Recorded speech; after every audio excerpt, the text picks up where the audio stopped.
You really think you can make me do anything?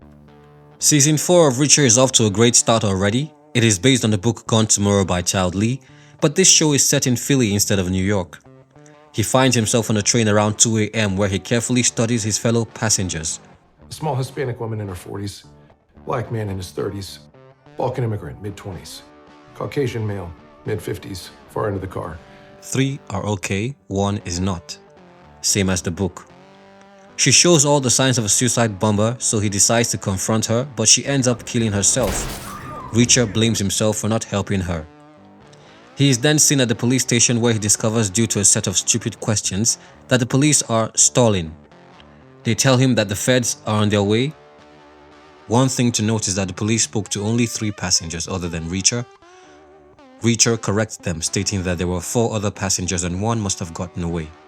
This is important to note at this point. The feds arrive and question Reacher about the flash drive that was supposed to be on Anna, asking if she gave it to him. He clarifies that he knew nothing about it before leaving. But outside, he is stopped by 2 men who are also searching for the drive. He pushes them aside. He then goes to meet the brother of the deceased woman, Jacob, and tries to find more information on Anna. But the goons are back, so he follows them, pretending to have the flash so he can meet with the woman who sent them, Lila Huth.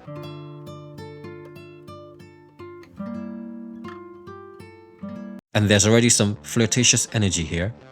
Lila needs a bone marrow transplant because she has leukemia. It is hard to find a match, even harder because she is mixed race. Her father was an American soldier in the Delta Force who had an affair with her mother. Now she needs to get him to be her donor, as her mother was ruled out due to kidney disease. She searched everywhere for her father, including Reddit. Yes, Reddit. And then she got in touch with Anna, who herself was adopted, and Anna was nice enough to help her out. Her father is a congressman, John Sampson, from North Carolina, and he refused to acknowledge her existence, so she decides to blackmail him, and she plans to do that with information that's on the drive. Basically, the plan is to force him to take a DNA test to prove that he's her father, and then bank on his willingness to save face in the court of public opinion by being a bone marrow donor to his daughter. This is her story, at least. It is unclear what exactly is on the drive. Reacher reveals that he didn't have the flash drive, but she gives him the address of her hotel and hopes that he'll keep searching because, like you said, you're a former investigator. It's in your nature to want information. Reacher and Jacob head over to the library to do some research on John Sampson. Reacher goes down to check the military archives, and this gives us one of the coolest scenes in Reacher TV history. In a James Bond-esque setting, there's someone waiting for Reacher in the dark. The light sensors connive with the sound to make this scene simply brilliant. Even the assailant's death is executed to perfection. The assailant was also looking for the drive, so Reacher realizes that Lila might not be safe, so they head over to the hotel. Reacher gets there just in time to save the day again, fighting an attacker who manages to escape. They split up, with Reacher telling Lila to find her mom and stay in cash-only motels. Reacher goes back to Detective Tamara Green, who wants nothing to do with the case. It turns out Reacher was right, as he earlier deduced that she was stuck working with her current partner because she pissed someone off, the Machine.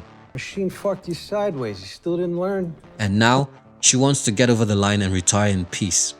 Reacher and Jacob decide to meet up later and go to DC to speak to the congressman. But that might have to wait because Reacher gets tranquilized by some goons in suits and gets taken away.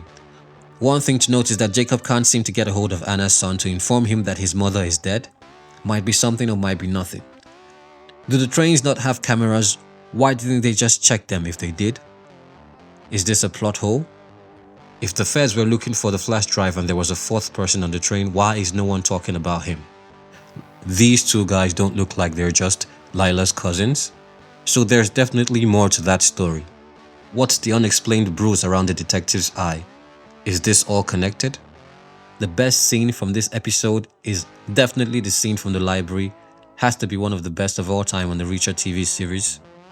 What did you think about episode 1? Let me know in the comments. Thanks for watching, and I'll see you in the next one.